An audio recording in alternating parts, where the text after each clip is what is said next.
అర్జున, రజోగుణము నుండి ఉత్పన్నమగునదే కామము. ఇదియే క్రోధరూపమును దాల్చును. ఇది మహాశనము. భోగానుభవములతో ఇది చల్లారునది కాదు. పైగా అంతులేని పాపకర్మాచరణములకు ఇదియే ప్రేరకము. కనుక ఈ విషయమున దీనిని పరమశత్రువుగా ఎరుంగుము. పొగచే అగ్నియు, ధూళిచే అద్దము, మావిచే గర్భము కప్పివేయబడినట్లు జ్ఞానము కామముచే ఆవృతమైయుండును. ఓ అర్జున, కామము అగ్నితో సమానమైనది. అది ఎన్నటికీ చల్లారదు. జ్ఞానులకు అది నిత్యవైరి. అది మనుష్య విజ్ఞానమును కప్పివేయుచుండును. ఇంద్రియములు, మనస్సు, బుద్ధి ఇవి కామమునకు నివాస స్థానములు.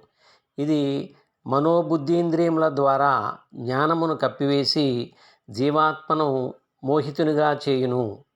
కావున ఓ అర్జున, మొదట ఇంద్రియములను వశపరచుకొనుము.